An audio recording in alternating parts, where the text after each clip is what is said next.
Hi there, and welcome back. This is week 4 of PR 613, Organizational Communications. This week, we're going to talk about groups and decision making. Last week in class, we had discussions about leadership and how organizations worked. This week, we're going to improve on that. We're going to go further and we're going to talk about some specific things that will help you to work better in organizations and to be personally more effective. Before we go on, I want to show you this. This is nothing more than a slide control, which helps me to keep on track and to keep moving through the presentation. So it's nothing magical. Like I said, today we're going to talk about the characteristics of groups in organizations, how they go about the process of making decisions, how they behave in different contexts, how you develop attitudes, and the importance of communications within groups.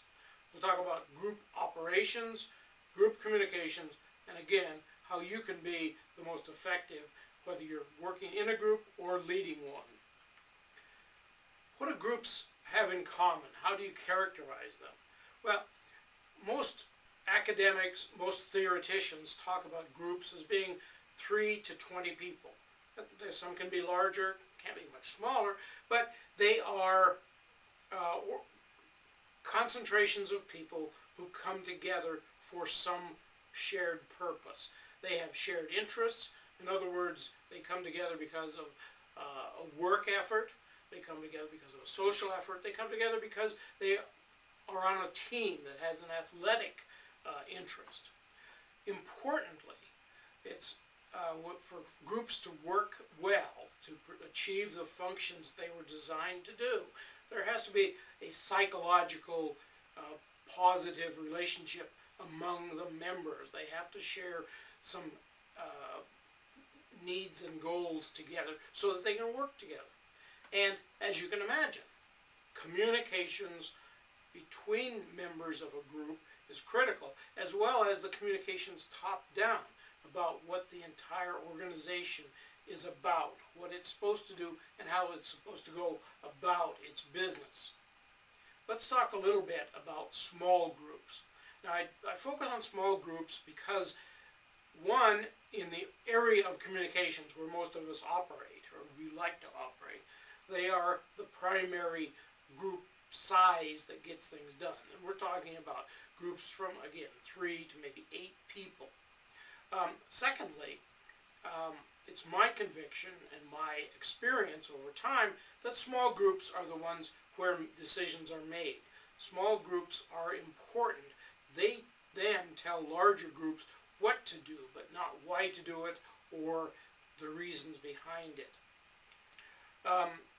Small groups can be formal or informal. They can be very formal, such as the president's cabinet, the group of managers who run a company, or they can be informal, such as groups who come together to put on the prom, or to host a dance, or other kinds of things like that.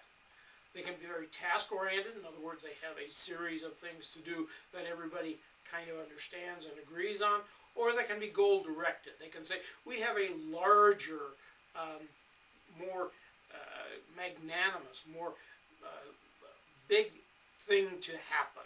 We want to do something major. We want to reorient a company.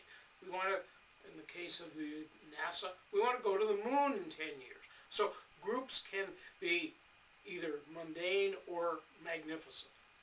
Within organizations, groups are also formed, and they have the characteristic of being interconnected. In other words, joined by being part of the larger organization, and they are authorized. The group, the larger organization itself, creates those groups so that they can perform functions within its structure, within its goal orientation. When you talk about groups, the psychologists who've studied them always focus on something called the cohesiveness factor, which can be defined as a group's ability to maintain itself over time. I think we've all been in groups that kind of got started and then kind of went away.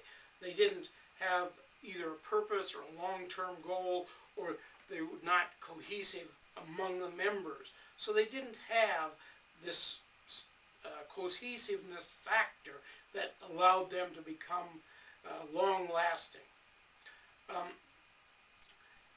Part of the elements that make this important include whether there is an established real need for the organization.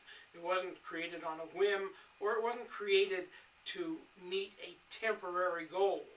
Now, we've seen some examples of organizations recently that bloomed and disappeared. If there isn't enough common need and an overriding purpose over time, organizations tend not to stay together. One of the questions you ask when you're looking at a group, does it have an ongoing reason to perform? In other words, was it formed just for a temporary need, or does it have a longer term purpose, such as making money over time, serving customers, or writing a book, or performing some sort of a cultural activity? And in all of this, does it meet the basic requirements for being an organization? Are people interested in it? Are they dedicated to it? Does it have sustainability? Can it reformat and reorganize itself over time so that it gets rebuilt? No organization ever stays static, or it disappears. So it needs to continually revamp itself. Let's talk a little bit about group formats. The one we are primarily concerned about, because we operate in organizations, whether they're nonprofits or business organizations, are organizational functional committees or structures that are put in place. These are ones that have a purpose, such as finance in an organization, controlling money, controlling all of the things that need to happen with money, engineering, and I can go on, but those are the kinds of organizational groups that are put in place to serve the needs of an organization. Other kinds of group formats, prefab groups. In other words, something that has a simple, easy to define, easy to complete function. And in this, I look at fast food workers, because they are slotted into positions that have a limited amount of responsibility, limited skill base, so people can be readily interchanged in and out of those kinds of jobs. One that we've seen in the last few years, and which still comes around, are called quality circles. These are small groups of people in larger organizations whose main focus is on process improvement. In other words, how do you make things get better in an organization? Task forces is another form of organization which has a relatively limited lifespan. They're drawn out of other organizations and are designed to focus on a narrow, short-term activity, whether it's reorganizing a group, creating a new business area,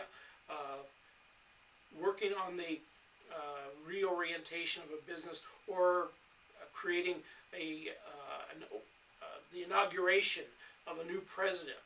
It limited, very time-specific responsibilities.